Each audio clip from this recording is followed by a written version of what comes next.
Sinabihan ni Mr. Sikong ang ating bida nang hindi nga raw maniniwala sa kanila si Old Man Lin kapag pinagpatuloy nito ang pagtatago sa kanyang aura. Kung gusto nga raw makuha ng ating bida ang SSS Rank Divine Armor ay mas mabuti nga raw na ipakita muna nito ang totoo nitong lakas. Naisip ni Old Man Lin na parang nasa edad 20 pa nga lang daw ang binatang isinama ni Mr. Sikong. Kung isa na nga raw talaga itong war god sa ganoong edad ay maituturing na nga raw ito na isa sa mga top genius ng kanilang bansa. Pero marahil nga raw ay nagbibiro lang si Mr. Sikong sa mga sinabi nito, napaka-imposible nga raw na magawa ng binatang ito na tumalo ng 4 na Dominator-level monster. Mabilis na nabago ang pananaw ni Old Man Lin noong maramdaman na nito ang nakakakilabot na aura na ipinalabas ni Zhou Fan. Agad na humingi ng tawad si Old Man Lin noong maramdaman na nito ang kapangyarihan ng ating bida. Naisip niya na isa nga rin daw siyang war god pero hindi nga raw siya halos makagalaw matapos siyang pagmasdan ng binatang ito. Humingi muli ng tawad si Old Man Lin kung pinagdudahan niya raw kanina si Mr. Zhou Fan. Sa lakas nga raw na ipinakita ngayon ng ating bida, idagdag pa nga raw ang kontribusyon na iniambag nito para sa kaligtasan ng Imperial Capital at ng kanilang bansa, ay ito na nga raw ang pinakakarapat dapat na magmayari sa SSS Rank Divine Armor. Agad nang kinuha ni Old Man Lin ang buong set ng armor na matatanggap ni Zhou Fan. Hindi na nag-aksaya pa ng oras ang ating bida at agad nang sinubukan ang kanyang bagong SSS Rank Divine Armor. Natuwa siya dahil napakaganda nga raw ng armor na ito, kahit nga raw napakatibay nito ay hindi ito ganoong kabigat sa pakiramdam sa kanyang katawan. Sa palagay niya nga raw ay hindi rin basta-bastang mababasag ng normal na pag-atake ng isang Dominator-level monster ang depensa ng armor na ito. Binahagi ni Mr. Sikong na ang 3 great war god families nga raw na Sikong Family, Lai Family at Sheng Family ay nagkaroon ng kasunduan na kung sino man daw sa kanila ang unang magkakaroon ng isang peak advanced war god, ay siya ang magmamay-ari ng SSS Rank Divine Armor. Sinabi rin ni Mr. Sikong na ang may pinakapag-asa nga raw noon sa kanilang lahat ay ang dating namumuno sa Sheng Family. Tinanong ni Zhou Fan si Mr. Sikong kung ang tinutukoy ba raw nito ay ang Old Master ng Sheng Family na si Sheng Long. Sumagot si Mr. Sikong na Sheng Long nga raw ang tawag dito ng ilan sa mga taga Sheng Family, pero ang totoo nga raw talaga nitong pangalan ay Sheng Dan. Sinabi ni Mr. Sikong na si Sheng Dan nga raw ang pinakamalakas sa lahat ng mga miyembro ng 3 Great War God Families. Ito nga rin daw ang pinaka-inaasahan noon na unang makakarating sa level ng pagiging isang peak advanced war god. Pero hindi nga raw nila inasahan ang mga kasamaan na ginawa ni Sheng An maging sa sarili nitong mga kapamilya, marahil nga raw maging si Sheng Dan ay patay na rin ngayon. Napaisip si Zhou Fan na parang may nakita nga raw siyang pawalang imahe ng isang lalaki nung hinahanap niya noon si Sheng An sa pinuntahan nitong laboratorio. Napapaisip siya sa posibilidad na baka yun nga raw ang Old Master ng Sheng Family na si Sheng Dan. Hindi na nakapagtanong ang ating bida noong sabihin ni Mr. Sikong na huwag na nga raw nilang pag-usapan pa ang Sheng Family. Pagdating nga raw sa hinaharap ay nakakasigurado siya na ang Zhou family na ang magiging pinakamalakas na war god family sa buo nilang bansa.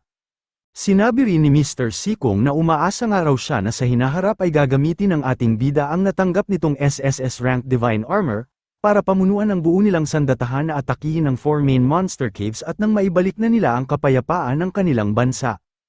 Sumagot si Zhou Fan at sinabi na yun nga raw ang balak niyang gawin. Ang pagpapabagsak nga raw sa natitirang 4 main monster caves ay ang pinakalayunin ng lahat ng mga gaya nilang Starfall Warriors. Bigla na lang nagkaroon ng isang kakaibang pangyayari sa isang bahagi ng bansang Xena. Napatigil sa pag-uusap sina Zhou Fan at Mr. Sikong noong maramdaman nila ito.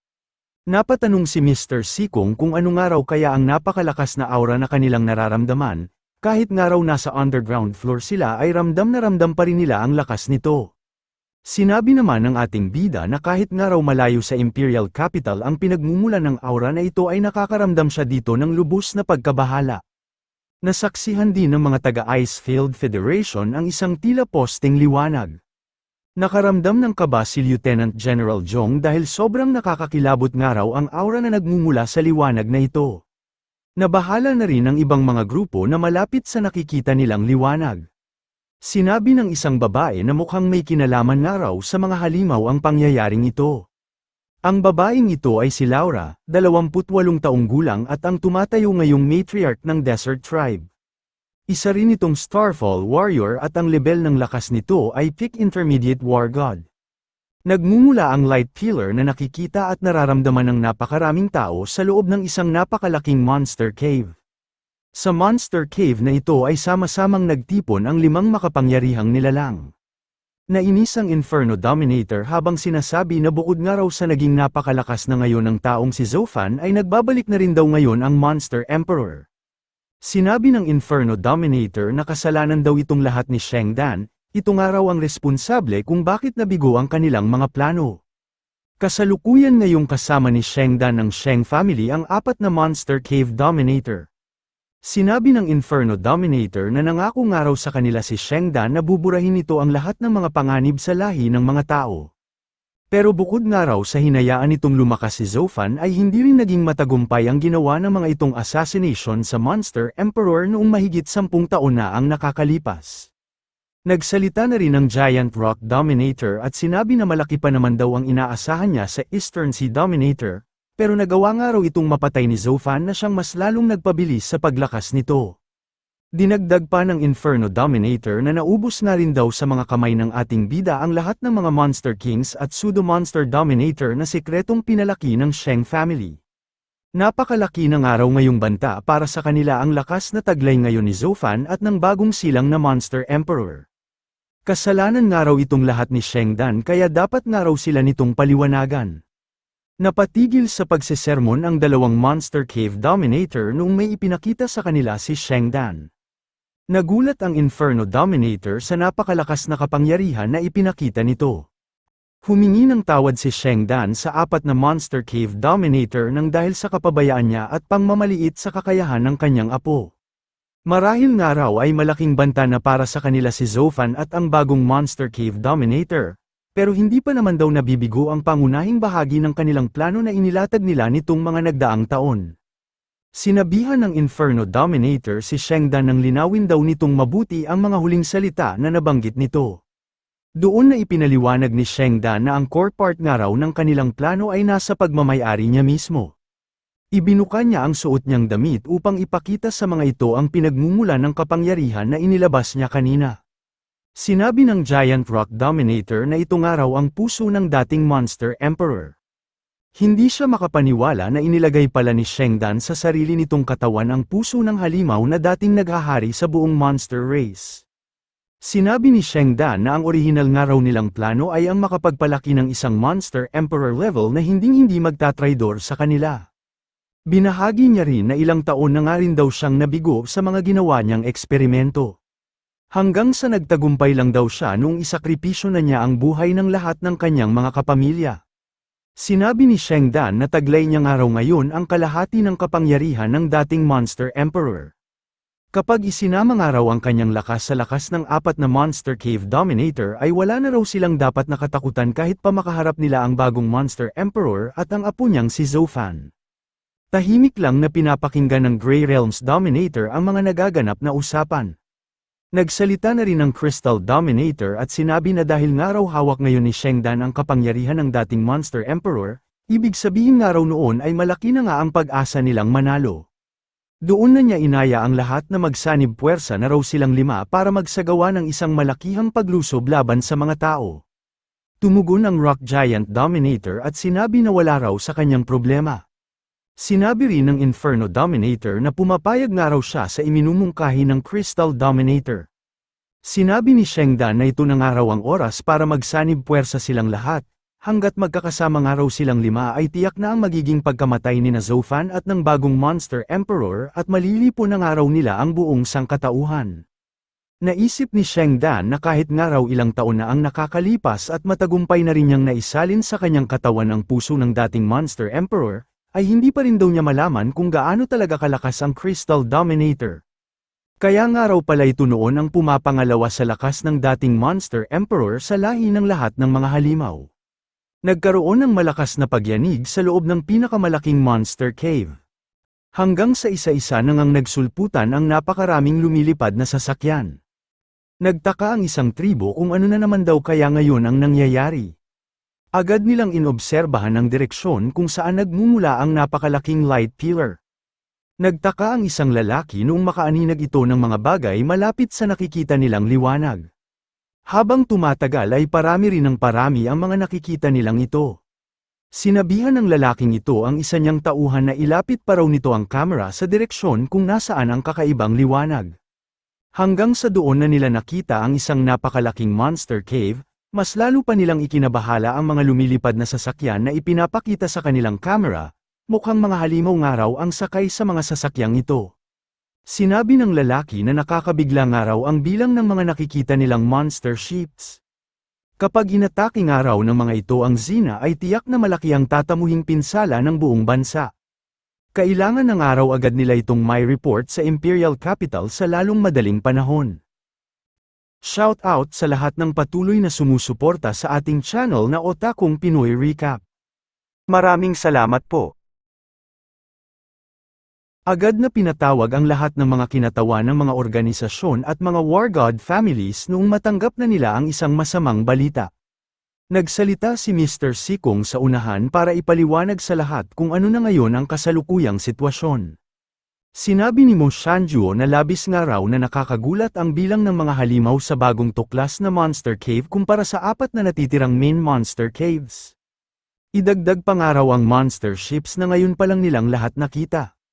Nagsalita rin si Fu Guanfeng at sinabi na nakakapagtaka nga raw ang biglaang paglabas ng massive monster cave na ito. Sumang-ayon din ang Mercenary Association President sa sinabi ni Fu Guanfeng, matagal na nga raw nilang binabantayan ang mga kalapit nilang monster caves, pero bakit nga raw bigla na lang itong nagpakita ng wala man lang senyales? Sinabi ni Mr. Sikong nakakatanggap pa nga lang daw niya ngayon ng impormasyon at mukhang masasagot na nga raw nito ang kanilang mga tanong. Pinakita ni Mr. Sikong sa isang malaking screen na wala na nga raw ang lahat ng mga halimaw sa 4 na pangunahing monster caves. Nakaramdam ng pagkabahala ang ating bida sa bagong impormasyon na kanilang nalaman. Binanggit din ni Old Master Sikong na bukod nga raw sa mga halimaw ng mga monster caves ay naglaho na rin daw ang lahat ng mga halimaw na nagkalat sa iba't ibang bahagi ng lugar. Agad na naunawaan ng ating bida kung ano ang ibig ipahiwatig ni Mr. Sikong, mukhang magkakasama ng araw ngayon sa nadiskubring massive monster cave ang lahat ng mga naglahong halimaw. Napatayo si Mo Shanjuo nang dahil sa labis na pagkagulat sa nangyayaring sitwasyon. Sinabi ni Mr. Sikong na tama nga raw ang konklusyon ng ating bida, ang lahat nga raw ng mga halimaw ng mga monster cave at ng iba't ibang lugar ay malamang na magkakasama ngayon sa nadiskubre nilang napakalaking monster cave. Binanggit din ni Mr. Sikong ang impormasyon na ipinadala ng mga nakapwesto ngayon sa front lines. Pinaghihinalaan nga raw ng mga ito na mukhang binabalak ng magsagawa ng buong monster race ng isang malakihang paglusob sa kampo ng mga tao. Nagtanong ang Mercenary Association President kung dito na nga ba raw talaga magsisimula ang matinding labanan sa pagitan ng mga halimaw at ng buong sangkatauhan. Ipinakita ni Mr. Sikong ang isang live video na ipinadala sa kanila ng kanilang mga kakampi na nakapwesto sa unahan ng labanan. Kasalukuyan nga raw na nakikipaglaban ngayon ang mga taga-Icefield Federation sa hukbo ng mga halimaw. Wala nga raw ang mga itong pagpipilian dahil malapit nga raw ang lokasyon ng napakalaking monster cave sa kanilang Icefield Federation's headquarters. Napaisip ang mga war god na nanunood sa natanggap nilang video kung magagawa ba raw tumalab ng mga missiles sa mga monster ships na sinasakyan ng mga halimaw. Hindi man daw gumagana sa mga halimaw ang mga missiles pero marahil nga raw ay epektibo naman ito sa mga monster ships na kanilang sinasakyan. Pero nagulat ang lahat noong makita nila na hindi man lang nagkaroon ng kahit na anong pinsala ang mga monster ships na sinasakyan ng mga halimaw. Maging ang ating bida ay nakaramdam din ng pangamba sa kanilang nasaksihan. Hindi makapaniwala si Mo Shanjuo na wala man lang epekto sa mga monster ships ang mga missiles na tumama sa mga ito. Nagkaroon ng kakaibang marka ang mga monster ships na nakapalibot sa napakalaking monster cave. Nangamba ang lahat dahil mukhang ang mga ito naman daw ang nagbabalak ngayong umatake. Nakita nila ang napakaraming halimaw na papalabas sa loob ng mga monster ships. Hanggang sa sabay-sabay na nga ang mga itong umatake patungo sa puwersa ng Icefield Federation. Hindi na nagkaroon pa ng tsansang makaiwas ang mga lumilipad na sasakyan ng Icefield Federation nang dahil sa bilis ng pag-atake ng mga halimaw. Sa isang iglap lang ay agad na naubos ang panghimpapawid na sandatahan ng Icefield Federation. Agad din na nagsilapag ang mga umataking halimaw para ubusin naman ang mga papasugod sa kanilang armored vehicle. Hindi makapaniwala ang Mercenary Association President na ganoon lang kabilis na ubos ang pinadalang puwersa ng Icefield Federation. Ang paraan nga raw ng pakikipaglaban ng mga napanood nilang monster armies ay ibang-iba kumpara sa pakikipaglaban ng mga lumusob dating halimaw. Parang sinanay nga raw ang mga halimaw na ito para sa ganoong labanan. Sinabi ni Fu Guanfeng na napakaliit nga lang daw ng tsansa ng mga tao na manalo laban sa ganoong katinding monster army. Sinabi ni Mr. Sikong na tama nga raw ang iniisip ng mga ito na napakaliit lang ng tsansa nilang manalo kung makikipaglaban sila sa hukbo ng mga halimaw, kahit nga raw manalo sila ay tiyak na magtatamo rin ng napakalaking pinsala ang kanilang panig. Doon na binanggit ni Mr. Sikong na ang pinaka-epektibong paraan nga lang daw na magagawa nila, ay ang pagsamasamahin ang mga pinakamalalakas na expert ng kanilang bansa para gumawa ng isang assassination battle team na papasok sa loob ng napakalaking monster cave.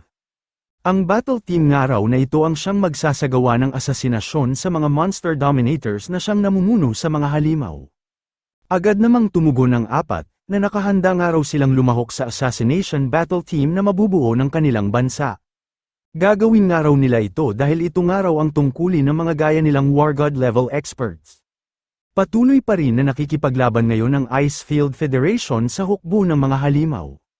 Kailangan nga raw nilang atakihin ang napakalaking monster cave dahil sila nga raw ang unang maaapektuhan kapag sumugod na ang mga ito. Nagsimula na ring magtungo sa Icefield Federation ang mga sandatahan na nagmula sa iba't ibang bahagi ng bansa. Halos lahat ng mga organisasyon ay nakiisa para sa gagawin nilang pakikipaglaban sa hukbo ng mga halimaw. Sinabi ni Dong Quan na matapos nga raw ang ilang taon ay hindi niya nga raw inasahan na makakasama niya muling makipaglaban ang kanyang kaibigan. Noong huli nga raw nila itong ginawa ay parehas pa noon ang kanilang posisyon, ngayon nga raw ay mas mataas na sa kanya ang posisyon ni Commander-in-Chief Zhu Hui. Sumang-ayon din si Zhu Hui at sinabi na hindi niya nga rin daw inasahan na mamumuno ulit sila sa isang labanan matapos ang ilang taon. Ang kaibahan lang daw ay hindi na sila ngayon ang pangunahing puwersa na kakalaban sa hukbo ng mga halimaw. Sinabi ni Dong Quan na ang lakas nga raw na mayroon ang kanilang sandatahan ay mahihirapan na wasakin ang mga monster ships na nagbabantay sa napakalaking monster cave. Kahit nga raw makalampas sila sa mga gwardya ay kakailanganin pa rin nilang harapin ang malaking bilang ng mga monster king at ang mga pinuno ng mga itong dominators. Kahit nga raw mas marami ang kanilang bilang ay mahihirapan pa rin silang manalo laban sa mga ito. Tinanong ni Dong Quan si Zhu Hui kung nag-aalala ba raw ito para sa anak nitong si Zhou Fan, dito pa naman daw nakadepende ang susi ng pagkapanalo nila sa magaganap na labanan. Sumagot si Zhu Hui na bilang isang amang araw ay natural lang daw na mag-alala siya para sa kanyang anak, pero ito nga raw ang pinakamalakas na mandirigma ng kanilang bansa kaya kailangan nga raw nitong makipaglaban lalo na sa ganoong sitwasyon. Kapag natalo nga raw sila ay tiyak na mawawasak ang buo nilang bansa. Dapat nga lang daw nagampanan ni Zhou Fan ang kaakibat na responsibilidad sa pagtataglay nito ng napakalakas na kapangyarihan. Sumang-ayon si Dong Quan sa mga sinabi ng kanyang kaibigan, binanggit niya rin na marami nga raw ang naiinggit dahil nagkaroon nito ng isang napakahusay na anak. Sumagot naman si Zhu Hui na wala nga raw ang mga itong dapat nakainggitan sa kanya. Kung siya nga lang daw ang papipiliin, mas gugustuhin pa nga raw niya na naging ordinaryong tao na lang ang kanyang anak at asawa para nakapamuhay ang mga ito ng maayos sa kanilang mundo. Sakay na rin sa mga lumilipad na sasakyan ang mga miyembro ng binuong assassination battle team. Sinabi ni Mr. Sikong na hihintayin nga raw nila na magsimula ng umatake ang malaking puwersa ng kanilang panig at doon nga raw sila pupuslit ng paglapag. Limitado nga lang daw ang oras na mayroon sila kaya kailangan nga raw agad nilang makapuslit sa loob ng napakalaking monster cave para isa-isang patayin ang mga monster cave dominator. Sinabihan ng Mercenary Association President ang ating bida na ito nga raw ang mamumuno sa gagawin nilang assassination plan. Kapag nag-umpisa na nga raw ang labanan ay kailangan nga raw nitong iprioridad ang pagpatay sa mga monster dominator. Huwag na nga raw nitong iintindihin pa ang kanilang kaligtasan. Ang mahalagang araw ay maging matagumpay ang gagawin nilang misyon. Agad namang sumagot ng oo ang ating bida, pero napaisip rin siya na mukhang nakahanda ng araw ang Palace Lord, si Mr. Sikong, at ang Mercenary Association President na isakripisyo ang sarili ng mga itong buhay para lang manalo sila sa magaganap na labanan. Napansin ng Mercenary Association President na nagsisimula ng araw ang labanan sa kanilang unahan. Sinabi ni Mr. Sikong na ngayon ng araw nila isasagawa ang kanilang paglapag gaya ng orihinal nilang plano.